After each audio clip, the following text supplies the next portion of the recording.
I'll never forget how I felt when I heard the results of the referendum. Well, to be precise, we were going home after a party, an election night party, referendum night party, and heard the results from Newcastle and Sunderland, which of course turned out to be the bellwether, so to speak, and that was just a reaction of shock and disbelief. And then when I woke up early the next morning, 6 o'clock or so, and found that we'd voted to leave the EU, I cried.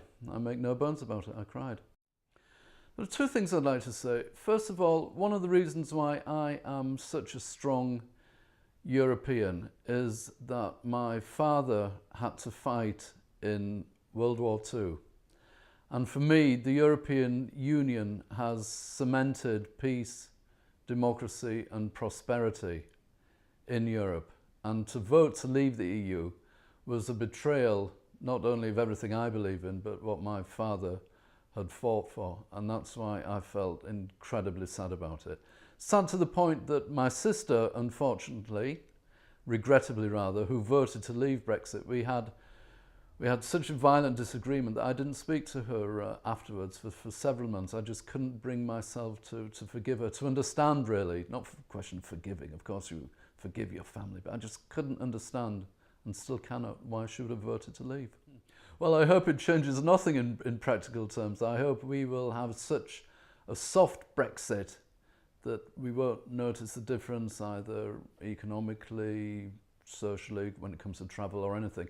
I have a particular stake in this because my wife Jane and I are fortunate enough to have a second home in France. And of course, if there were travel borders reimposed, then it could make a big difference. Michel Barnier has even wondered out loud whether we'd be able to take our cats to France. On another practical level, will we have to register in France and face extra red tape because we own a house there? Those are the personal questions I'm asking myself. And another personal dimension is that Jane has an Irish grandfather, and for that reason she is applying for Irish nationality, just as an insurance policy, so to speak, in case the changes that do come about are so drastic that we would benefit from at least one of us having EU nationality when we're in France. Sad. I'm very sad. The EU has been a force for good, in my opinion, in international relations, and one of the reasons for that is that it encompasses such a large number of countries and a large number of people. So without the UK, which, as we know, is a force for pro-liberal trade, a force for greater security cooperation, defence cooperation, and so on and so forth, I find it hard to imagine that the EU will be able to speak with the same powerful voice that it does today, and that can only leave more scope for other actors to influence, to have a greater influence in world affairs, and some of those actors will not have our best interests at heart, and so I can't see for the moment how the UK leaving Europe will help international relations at all.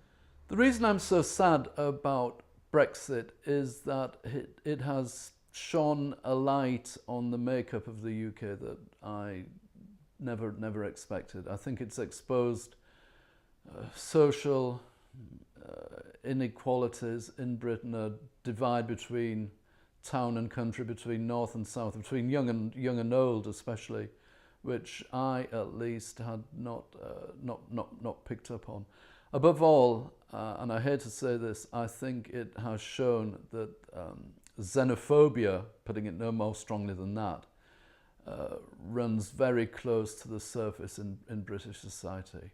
And I think the media especially, which have fanned the flames of this xenophobia down the years by dripping poison about the EU for so many years, they have a lot to answer for. And that's one of the reasons, as I said, that I'm very sad about our leaving the EU. The only silver lining I can think of is that we are going to have to raise our game. We're going to have to become economically more productive. We're going to have to find a new role in the world, cast off from Europe, distance from the United States. We're going to have to reinvent ourselves. And that means doing some of the things that we should have been doing in any case for the past years. Spending more on education, spending more on training, improving the health of our country, healing some of the divisions, especially those to do with wealth, the divisions between North and South.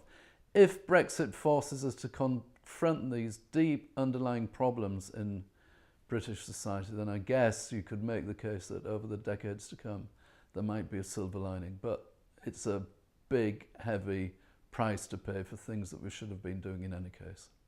Is there anything I would like to add? Well, I recognise that I probably come across as sad. I admitted I'm sad, and I'm feeling sorry for myself. But it's not so much myself I feel sorry for, it's for young people. I've had the chance to live and work all across Europe. The government, Europe, gave me the chance where I wanted to live and work. My first wife was French. I couldn't become more European. The younger generation are going to be denied those options. Not necessarily in total, I realise that. Let's hope there will be an accommodation so that people get the same opportunities that I've enjoyed. The point is this: I could take them for granted.